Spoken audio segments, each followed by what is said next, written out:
शांति। आज मीठे बाबा कहते हैं 6/6/2005 में मीठे बच्चे मधुर अनमोल महावाक्य है। मीठे बच्चे, भविष्य उच्च घराने में आने का आधार है पढ़ाई। वही भविष्य उच्च घराने में आने का आधार क्या है? पढ़ाई। भविष्य उच्च घराने में आने का आधार है पढ़ाई। इस पढ़ाई से ही तुम बेगर टू प्रिंस बन सकते हो। प्रश्न: गोल्डन स्पून इन माउथ दो प्रकार से प्राप्त हो सकता है, कैसे? उत्तर: एक भक्ति में दान पुण्य करने से, दूसरा ज्ञान में पढ़ाई से। भक्ति में दान पुण्य करते हैं तो राजा या साहूकार के पास जन्म लेते हैं, लेकिन वह हो गया हद का। तुम ज्ञान में पढ़ाई से गोल्डन स्पून इन माउथ पाते हो। यह है बेहद की बात। भक्ति में पढ़ाई से राजाई मिलती नहीं। यहाँ जो जितना अच्छी रीति पढ़ते हैं उतना ऊंचा पद पाते हैं। ओम शांति। मीठे मीठे सिकिलदे बच्चों को रूहानी बाप बैठ समझाते हैं। इनको कहा जाता है रूहानी ज्ञान। बाप आकर भारतवासी बच्चों को समझाते हैं, बच्चे अपने को आत्मा समझो और बाप को याद करो। ये बाप ने खास फरमान किया है तो वह मानना चाहिए ना। ऊंचे ते ऊंचे बाप की श्रीमत मशहूर है। यह भी तुम बच्चों को ज्ञान है कि सिर्फ शिव बाबा को ही श्री श्री कह सकते हैं। क्या कहा बाबा ने? क्या ज्ञान है हम बच्चों को? किसको कहते हैं श्री श्री? केवल शिव बाबा को ही श्री श्री कह सकते हैं। तो बाबा कहते हैं मीठे बच्चों को ज्ञान है कि श्री श्री मना श्रेष्ठ ते श्रेष्ठ केवल शिव बाबा ही है। हाँ, तो बाबा फिर कहते हैं बच्चों को आज के मुरली में, बच्चे अब वह श्री श्री बनते हैं, हाँ, लेकिन ऊंचे ते ऊंचे बाप की श्रीमत मशहूर है। यह भी तुम बच्चे को ज्ञान है कि सिर्फ शिव बाबा को ही श्री श्री कह सकते हैं। वह श्री श्री बनाते हैं। हाँ, श्री माना श्रेष्ठ, तुम्हें बाबा श्री श्री बनाते हैं। तुम बच्चों को अभी पता पड़ा है कि इन्हों को बाप ने ऐसा बनाया है। हम अभी नई दुनिया के लिए पढ़ रहे हैं। नई दुनिया का नाम ही है स्वर्ग। क्या कहते बाबा? नई दुनिया का नाम क्या है? नई दुनिया का नाम है स्वर्ग।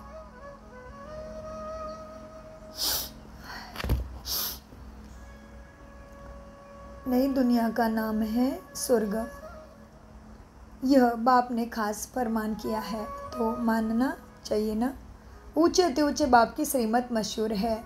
यह भी तुम बच्चों को ज्ञान है कि सिर्फ शिव बाबा को ही श्री श्री कह सकते हैं। वही श्री श्री बनाते हैं। श्री माना श्रेष्ठ। तुम बच्चों को अभी पता पड़ा है कि इन्हों को बाप ने ऐसा बनाया। हम अभी नए दुनिया के लिए पढ़ रहे हैं। क्या कर रहे हैं? पढ़ रहे हैं, माना निरंतर पढ़ाई चालू रहनी है। हम अभी नई दुनिया के लिए पढ़ रहे हैं। नई दुनिया का नाम ही है स्वर्ग, अमरपुरी। महिमा के लिए नाम बहुत है। हाँ, क्या कहते बाबा? महिमा के लिए नाम बहुत है। कहते भी है स्वर्ग और नर्क। फलाना स्वर्गवासी हुआ तो गोया नर्कवासी थे ना, परंतु मनुष्य में इतनी समझ नहीं। नर्क, स्वर्ग, नर्क, नई दुनिया, पुरानी दुनिया किसको कहा जाता है? कुछ भी जानते नहीं। बाहर का भपका कितना है। तुम बच्चों में भी थोड़े हैं जो समझते हैं। बरोबर हमको बाप पढ़ाते हैं। हम यह लक्ष्मी नारायण बनने के लिए आए हैं। हम बेगर टू प्रिंस बनेंगे। पहले पहले हम जाकर राजकुमार बनेंगे। यह पढ़ाई है। जैसे इंजीनियरिंग, बैरिस्टरी आदि पढ़ते हैं तो बुद्धि में रहता है कि हम घर बनाएंगे, फिर यह करेंगे। हर एक को अपना कर्तव्य स्मृति में आता है ना। हाँ, बाबा क्या कहते? हर एक को अपना कर्तव्य स्मृति में आता है ना। तो अभी हम कौन है? ईश्वरीय स्टूडेंट, ईश्वरीय बच्चे। हाँ, ब्राह्मण कुलभूषण, दैवी कुलभूषण। तो अपने कर्तव्य क्या है हमें समझ में आने चाहिए। बाबा कहते हैं बच्चे अब क्या है? हम बेगर टू प्रिंस बनेंगे। पहले पहले हम जाकर राजकुमार बनेंगे। यह पढ़ाई है। जैसे इंजीनियर, बैरिस्टर आदि पढ़ते हैं तो बुद्धि में रहता है ना कि हम घर बनाएंगे, फिर यह करेंगे। हर एक को अपना कर्तव्य स्मृति में आता है ना। तुम बच्चों को जाकर बड़े ऊंचे घर में जन्म लेना है, इस पढ़ाई से ही जन्म मिलता है। तुम बच्चों को जाकर बड़े ऊंचे घर में जन्म लेना है, इस पढ़ाई से। जो जितना जास्ती पढ़ेगा उतना बहुत ऊंच घर में जन्म लेगा। राजा के घर में जन्म ले, फिर राजाई चलानी है। गाया भी जाता है ना, गोल्डन स्पून इन माउथ। क्या गाया जाता है? Golden spoon in mouth. एक तो ज्ञान द्वारा यह गोल्डन स्पून इन माउथ मिल सकता है। दूसरा, अगर दान पुण्य अच्छी रीति करे तो भी राजा के पास जन्म मिलेगा। वह हो गया हद का, यह है बेहद का। हर एक बात अच्छी रीति समझो। कुछ भी समझ में ना आए तो पूछ सकते हो, नोट करो। यह बातें बाबा से पूछना है। मुख्य है ही बाप के याद की बात। बाकी कोई संशय आदि है तो उनको ठीक कर देंगे। यह भी बच्चे जानते हैं। जितना भक्ति मार्ग में दान पुण्य करते हैं तो साहूकार के पास जन्म लेते हैं। जो कोई बुरा कर्म करते हैं तो फिर ऐसा जन्म मिलता है। कोई को तो ऐसा कर्म बंधन है जो बात मत पूछो। यह सब है पास्ट का कर्म बंधन। राजाएँ भी कोई ऐसे होते हैं। बड़ा कर्म बंधन कड़ा होता है। इन लक्ष्मी नारायण का तो कोई बंधन नहीं, या लक्ष्मी नारायण को तो कोई बंधन नहीं। वह है ही योग बल की रचना। जबकि योग बल से हम विश्व की राजाई ले सकते हैं, तो क्या बच्चे पैदा नहीं हो सकता? पहले से ही साक्षात्कार हो जाता है। वहाँ तो यह कॉमन बात है। खुशी में बाजा बजाते रहते हैं, बूढ़े से बच्चा बन जाते। महात्मा से भी बच्चे जास्ती मान दिया जाता है ना। बाबा क्या कहते हैं, ध्यान से समझो। महात्मा से भी बच्चे को जास्ती मान दिया जाता है, क्योंकि वह परमात्मा तो फिर भी सारी लाइफ पास कर बड़ा हुआ है। विकारों को जानते हैं, छोटे बच्चे नहीं जानते, इसलिए महात्मा से भी ऊंचा कहा जाता है। वहाँ तो सब महात्माएं हैं। श्री कृष्ण को भी महात्मा कहते हैं। वह है सच्चा महात्मा। सतयुग में ही महान आत्माएं होते हैं। उन जैसा यहाँ कोई हो नहीं सके। तुम बच्चों को अंदर में बहुत खुशी होनी चाहिए। अभी हम नई दुनिया में जन्म लेंगे। यह पुरानी दुनिया ख़त्म होनी है। घर पुराना होता है तो नए घर की खुशी होती है ना। कितने अच्छे मर्तबे आदि के घर कितने अच्छे मार्बल के आदि के घर बनाते हैं। जैन लोगों के पास बहुत पैसे होते हैं। वो अपने को ऊंच कुल के समझते हैं। वास्तव में यहाँ कोई ऊंच कुल तो है नहीं। ऊंच कुल में शादी के लिए घर ढूंढते हैं। वहाँ कुल आदि की बात नहीं होती। वहाँ तो एक ही देवताओं का कुल होता है, दूसरा ना कोई। इसके लिए तुम संगम पर अभ्यास करते हो कि हम एक बाप के बच्चे सब आत्माएं हैं। क्या करते बाबा? एक बाप के बच्चे सब आत्मा है। आत्मा है फर्स्ट, पीछे है शरीर। दुनिया में सब देह अभिमानी रहते हैं। तुमको अभी देही अभिमानी बनना है। ग्रस्त व्यवहार में रहते अपनी अवस्था को जमाना है।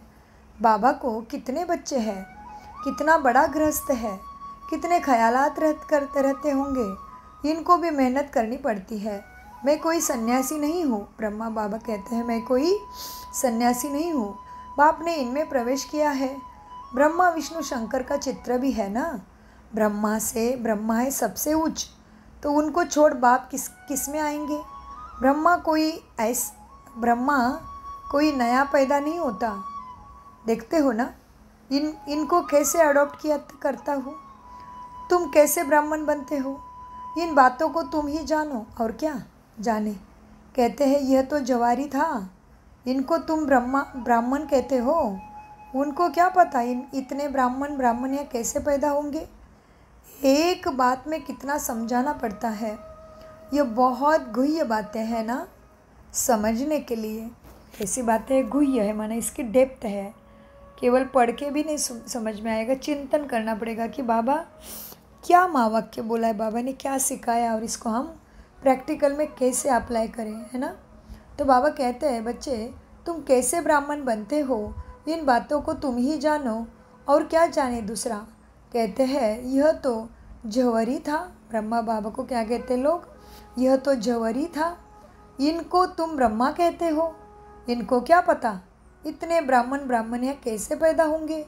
एक एक बात में कितना समझाना पड़ता है। यह बहुत गुह्य बातें हैं ना। यह ब्रह्मा व्यक्त व अव्यक्त, यह पवित्र बन फिर अव्यक्त हो जाते। यह कहते हैं मैं इस समय पवित्र नहीं हूँ, ऐसा पवित्र बन रहा हूँ। प्रजापिता तो यहाँ होना चाहिए ना, नहीं तो कहाँ से आए। बाप खुद समझाते हैं मैं पतित शरीर में आता हूँ, ज़रूर इनको ही प्रजापिता कहेंगे, सूक्ष्मोतन में नहीं कहेंगे। वहाँ प्रजा क्या करेगी। यह इंडिपेंडेंट पवित्र बन जाते हैं। जैसे यह भी पुरुषार्थ करते हैं, वैसे तुम पुरुषार्थ कर इंडिपेंडेंट पवित्र बन जाते हो, विश्व के मालिक बन जाते हो ना। स्वर्ग अलग नरक अलग है। अभी तो कितना टुकड़ा हो गया है। 5000 वर्ष पहले की बात है, जबकि इनका राज्य था। वो लोग फिर लाखों वर्ष कह देते हैं। ये बातें समझेंगे भी वही जिन्होंने कल्प पहले समझा होगा। तुम देखते हो ये मुसलमान पारसी आदि सब आते हैं। खुद मुसलमान फिर हिंदुओं को नॉलेज दे रहे हैं। कितना वंडर है देखो। बाबा ने मुसलमानों को भी आत्मा परमात्मा का ज्ञान दिया तो उनको पता चला कि ये शरीर निर्मित जो धर्म है उसके पीछे रखे कुछ भी फ़ायदा नहीं। तो उन्होंने क्या किया, आत्मिक धर्म परम पिता परमात्मा जो सिखा रहा है उसको स्वीकारा। तो इसलिए स्पेशली बाबा कहते हैं तुम देखते हो ना, ये मुसलमान पारसी आदि सब आते हैं। खुद मुसलमान फिर हिंदुओं को नॉलेज दे रहे हैं। माना उन्होंने क्या किया है, पूरा ब्रह्म कुमारी जीवन शैली अपनाई है मुसलमान होके भी। इसलिए बाबा कहते मतलब टीचर बने वो। क्या कहते हैं बाबा, खुद मुसलमान फिर हिंदुओं को नॉलेज दे रहे हैं। वंडर है ना। समझो कोई सिख धर्म के है, वह भी बैठ राजयोग सिखलाते हैं। वो तो बहुत है। हमारे थाईलैंड में बैंकॉक में ही मालिनी बहन, रानी बहन, अमरजीत बहन बहुत है जो गुरु नानक जी को पढ़ते हैं, समझते हैं और फिर मुरली का भी अभ्यास लगन से करते हैं। तो बाबा कहते हैं बच्चे क्या है, अब समझो कोई सिख धर्म के है, वह भी बैठ राजयोग सिखलाते हैं। जो कन्वर्ट हुए हैं वो फिर ट्रांसफ़र हो देवता कुल में आ जाएंगे। सैपलिंग लगता है। तुम्हारे पास क्रिश्चियन पारसी भी आते हैं, बौद्धी भी आएंगे। तुम बच्चे जानते हो जब समय नज़दीक आएगा तब चारों ओर से हमारा नाम निकलेगा। एक ही भाषण तुम करेंगे तो ढेर तुम्हारे पास आ जाएंगे। अभी हम देख रहे शिवानी बहन के पीछे कितने आ रहे हैं। तो ये बाबा ने कब बना के रखा है ये महावाक्य। और ये फ़ोटो बहुत पुराना, समझ लो 70-80 साल पहले बाबा ने यह बात बोली थी। वो एकदम सत्य हो रही है ना। तो बाबा कहते हैं तुम बच्चे जानते हो जब समय नज़दीक आएगा तब चारों ओर से हमारा नाम निकलेगा। एक ही भाषण तुम करेंगे तो ढेर तुम्हारे पास आ जाएंगे। सबको स्मृति आ जाएगी हमारा सच्चा धर्म ये है। आत्मा परमात्मा की पहचान और कर्मों की गुह्य गति की पहचान, यही सच्चा धर्म है। जो हमारे धर्म के होंगे वह सब यहाँ चले आएंगे। हाँ, वह सब आएंगे तो सही ना, लाखों वर्ष की बात नहीं है। बाप बैठ समझाते तुम काल देव थे, तुम कल देवता थे। हाँ सॉरी, बाबा क्या बैठ समझाते हैं, तुम कल बाप बैठ समझाते तुम कल देवता थे, अभी फिर देवता बनने के लिए बाप से वर्षा ले रहे हो। तुम सच्चे सच्चे पांडव हो। पांडव अर्थात पंडे, वो है जिस्मानी पंडे। तुम ब्राह्मण हो, रूहानी पंडे। तुम अभी बेहद के बाप से पढ़ रहे हो। ये नशा तुमको बहुत होना चाहिए। हम बाप के पास आते हैं, हाँ हम बाप के पास जाते हैं जिनसे बेहद का वर्षा मिलता है। वो हमारा बाप टीचर भी है। इसने पढ़ने के लिए कोई टेबल कुर्सी आदि की दरकार नहीं। वह हमारा बाप भी है, इसमें पढ़ने के लिए कोई टेबल कुर्सी आदि की दरकार नहीं। यह तुम लिखते हो सो भी अपने पुरुषार्थ के लिए। वास्तव में यह समझने की बातें हैं। केवल नोटबुक में लिख के रखेंगे और उसको कब अभ्यास नहीं करेंगे तो बाबा कहते वो भी फ़ायदे का नहीं है। शिव बाबा तुमको पत्र लिखने के लिए यह पेंसिल आदि उठाते हैं। बच्चे समझेंगे शिव बाबा के लाल अक्षर आए हैं। बाप लिखते हैं रूहानी बच्चे, बच्चे भी समझते हैं रूहानी बाबा वो बहुत ऊंचे से ऊंचे है, उनकी मत पर चलना है। बाप कहते हैं काम महाशत्रु है, यह आदि मध्य अंत दुख देने वाला है। उस भूत के वश मत हो, पवित्र बनो। बुलाते भी है पतित पावन, तुम बच्चों को अभी बड़ी ताकत मिलती है राज्य करने की, जो कोई जीत पा ना सके। तुम कितने सुखी बनते हो, तो इस पढ़ाई पर कितना अटेंशन देना चाहिए। हमको बादशाही मिलती है, तुम जानते हो हम क्या से क्या बन रहे हैं। भगवान वाच्य है ना, मैं तुमको राजयोग सिखलाता हूँ, राजाओं का राजा बनाता हूँ। भगवान किसको कहा जाता है यह भी किसी को पता नहीं है। आत्मा पुकारती है ओ बाबा, तो मालूम होना चाहिए ना वो कब और कैसे आएंगे। पुकारते तो हैं हम भगवान को, लेकिन भगवान आएंगे कब और कैसे आएंगे यह कोई नहीं जानते। बुलाते हैं पतित पावन आओ। मनुष्य ही तो ड्रामा की आदि मध्यांत ड्यूरेशन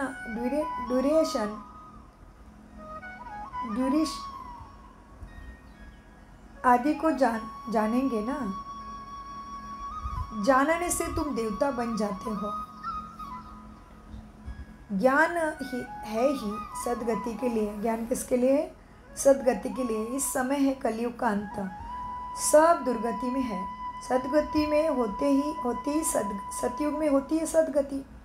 अभी तुम जानते हो बाबा आया हुआ है सर्व की सदगति करने, सबको जगाने आए हैं। कोई कब्र थोड़ी है, परंतु घोर अंधियारे में अज्ञान में पड़े हैं, उनको जगाने आते हैं। जो बच्चे घोर नींद से जग जाते हैं उसके अंदर खुशी बहुत होती है। हम शिव बाबा के बच्चे हैं, कोई किस्म का फ़र्क नहीं है। बाप हमको विश्व का मालिक बनाते हैं। रोने का नाम नहीं है, यह है रोने की दुनिया, वह हर्षित रहने की दुनिया। उन्हों के चित्र देखो कैसे शोभनीक हंसमुख बनते हैं। वो पिक्चर्स तो यहाँ निकल ना सके, बुद्धि से समझते हैं, इन जैसे फीचर देखने में आते हैं। तो मीठे मीठे बच्चों को अभी स्मृति आई है कि भविष्य में अमरपुरी के हम प्रिंस बनेंगे। इस मृत्यु लोक को, इस बम्बर को आग लगनी है। शिवलवार में भी एक दो को मारते कैसे हैं, किसी को हम मारते हैं वह भी पता नहीं पड़ता है। आहाकार और उसके बाद जय जयकार होनी है। तुम्हारी विजय, बाकी सब विनाश हो जाएंगे। रुद्रमाला के मणि पिरोकर फिर विष्णु की माला में पिरोए जाएंगे। रुद्र की माला परम धाम में, विष्णु की माला बना जितने % हम सत्य प्रदान बनेंगे उतने उसी हिसाब से हम सतयुग में जन्म लेंगे। तो इसलिए बाबा कहते हैं बच्चे, क्या कहा बाबा ने? हाँ, सिविल वार में एक दो को मारते रहते हैं। किसी को हम मारते हैं, किसको हम मारते हैं वो भी वो नहीं समझते हैं। आहाकार के बाद जय जयकार होनी है। तुम्हारी विजय, बाकी सब विनाश हो जाएंगे। रुद्र माला में पिरोकर फिर विष्णु की माला में तुम पिरोए जाएंगे। अभी तुम पुरुषार्थ करते हो अपने घर जाने के लिए। भक्ति का कितना फैलाव है। जैसे झाड़ के अनेक पत्ते होते हैं, वैसे फल का भक्ति का फैलाव है। बीज है ज्ञान। बीज कितना छोटा है, बीज है बाबा। कल भी बाबा ने बोला बृहस्पति के दिन, और कल्प वृक्ष बृहस्पति, और फिर बाबा बोलते कल्प वृक्ष का बीज। सो बाबा कहते हैं अनेक पत्ते होते हैं, वैसे भक्ति का फैलाव है। बीज है ज्ञान। बीज कितना छोटा है, बीज है बाबा। इस झाड़ की स्थापना, पालना, विनाश कैसे होता है यह तुम जानते हो। यह वैरायटी धर्मों का उल्टा झाड़ है ना। इसलिए भगवद गीता के पुरुषोत्तम अध्याय में आया है ऊर्ध्वमूल मदशाखम अश्वत्थम प्राहुरयम छंदासी यस्य पर्णानि यस्सम वेद वेद विथा। सो इसमें प्रोनाउंसिएशन में थोड़ा बहुत फ़र्क हो सकता है, लेकिन ऐसे ही श्लोक से है वो। तो बाबा कहते हैं, फिर से बाबा ने झाड़ का याद दिलाया, इसलिए हम बता रहे हैं। क्या कहते हैं बाबा? दुनिया में एक भी नहीं जानते कि अब बच्चों को बहुत मेहनत करनी है बाप को याद करने की, तो विकर्म विनाश हो। वो गीता सुनने वाले भी कहते हैं मन मना भव, सब देह के धर्म छोड़ अपने को आत्मा समझ बाप को याद करो। मनुष्य इसका अर्थ थोड़ी समझते हैं। वो है ही भक्ति मार्ग, यह है ज्ञान मार्ग, यह राजधानी स्थापन हो रही है। फिक्र की कोई बात नहीं। जिसने थोड़ा भी ज्ञान सुना तो प्रजा में आ जाएंगे। ज्ञान का विनाश नहीं होता है। बाकी जो यथार्थ जान पुरुषार्थ करते वही ऊंचा पद पाते हैं। ये बुद्धि में समझ है ना, हम प्रिंस बनने वाले हैं। नई दुनिया में स्टूडेंट इम्तिहान पास करते हैं तो उनको कितनी खुशी होती है। तुमको तो हज़ार बार जास्ती अतीन्द्रिय सुख होना चाहिए। क्या कहते बाबा, तुम्हें तो कितना वो सुख होना चाहिए, तुम तो ताकतवर बन रहे हो सबसे, और तुम्हारे पास ही सदगति का सत्य ज्ञान है कि तुम चैतन्य दीपक अजर अमर अविनाशी आत्मा हो। ऐसे तुम सबको नहीं मिला है, ऐसा तुम्हें मिला है। तो बाबा कहते तुमको तो हज़ार बार जास्ती कर्म इंद्रिय सुख होना चाहिए। हम सारे विश्व के मालिक बनते हैं, कोई भी बात में कभी रुठना नहीं है। ब्राह्मणों से नहीं बनती है, बाप से रूठते हैं। अरे तुम बच्चों की बुद्धि का योग लगाओ ना। बाबा कहते हैं अरे तुम बाप से बुद्धि का योग लगाओ ना, उनको तो प्यार से याद करो। बाबा बस आपको ही याद करते करते हम घर आ जाएंगे। अच्छा, मीठे मीठे से खिलते बच्चों प्रति माता पिता बाप दादा का याद प्यार और गुड मॉर्निंग। रूहानी बाप की रूहानी बच्चों को नमस्ते। हम रूहानी बच्चों की रूहानी बाप दादा को याद प्यार गुड मॉर्निंग नमस्ते। धारणा के लिए मुख्य सार है, किसी भी बात का फिक्र नहीं करना है, सदा हर्षित रहना है। स्मृति रहे हम शिव बाबा के बच्चे हैं। बाप आए हैं हम विश्व का मालिक बनाने, बाप आए हैं हमें विश्व का मालिक बनाने। अपने अवस्था को एक रोज़ बनाने के लिए देही अभिमानी बनाने का पुरुषार्थ करना है। इस पुराने घर से ममत्व निकाल देना है। वरदान, मनन शक्ति द्वारा बुद्धि को शक्तिशाली बनाने वाले मास्टर सर्वशक्तिमान भव। मनन शक्ति ही दिव्य बुद्धि की खुराक है। जैसे भक्ति में सिमरन करने के अभ्यासी है, ऐसे ज्ञान में भी स्मृति की शक्ति है। इस शक्ति द्वारा मास्टर सर्वशक्तिमान बनो। हाँ, रोज अमृत वेले अपने एक टाइटल को स्मृति में लाओ और मनन करते रहो तो मनन शक्ति से बुद्धि शक्तिशाली रहेगी। तो क्या टाइटल लेंगे आज? मैं मास्टर सर्वशक्तिवान बाबा का लाडला फरिश्ता, शांत स्वरूप फरिश्ता हूँ। ये हमें ऐसे कोई महावाक्य को अपने चिंतन में मंथन में रखना है। तो बाबा कहते हैं मुरली के वरदान के विस्तार में, इस शक्ति द्वारा मास्टर सर्वशक्तिमान बनो। कौन सी शक्ति? ज्ञान में स्मृति की शक्ति है। ऐसे ज्ञान में स्मृति की शक्ति है। इस शक्ति द्वारा मास्टर सर्वशक्तिमान बनो। रोज अमृत वेले अपने एक टाइटल को स्मृति में लाओ और मनन करते रहो तो मनन शक्ति से बुद्धि शक्तिशाली रहेगी। शक्तिशाली बुद्धि के ऊपर माया का वार नहीं हो सकता, परवश नहीं हो सकती, क्योंकि माया सबसे पहले व्यर्थ संकल्प रूपी वान द्वारा दिव्य बुद्धि को ही कमज़ोर बनाती है। इस कमज़ोरी से बचने का साधन ही है मनन शक्ति। स्लोगन, आज्ञाकारी बच्चे ही दुआओं के पात्र हैं। दुआओं का प्रभाव दिल को सदा संतुष्ट रखता है। अव्यक्त इशारे, आत्मिक स्थिति में रहने का अभ्यास करो, अंतर्मुखी रहो बनो। सदा बेहद की आत्मिक दृष्टि, भाई भाई की संबंध की वृत्ति से। हाँ, क्या कहते बाबा? अव्यक्त इशारों में सदा बेहद की आत्मिक दृष्टि, भाई भाई के संबंध की वृत्ति से किसी भी आत्मा के प्रति शुभ भावना रखने का फल जरूर प्राप्त होता है। इसीलिए पुरुषार्थ से थको नहीं, दिल शिकस्त भी नहीं बनो, निश्चय बुद्धि हो, मेरेपन के संबंध से न्यारे हो, शांति और शक्ति का सहयोग आत्माओं को देते रहो। कितना बड़ा बाबा हमें शिक्षा देते। क्या कहते बाबा? मेरेपन के संबंध से न्यारे हो, शक्ति और शांति का सहयोग आत्माओं को देते रहो। ओम शांति, ओम शांति, ओम शांति। मीठे प्यारे बाप दादा का अनगिनत पदम गुना शुक्रिया शुक्रिया शुक्रिया फरिश्तों।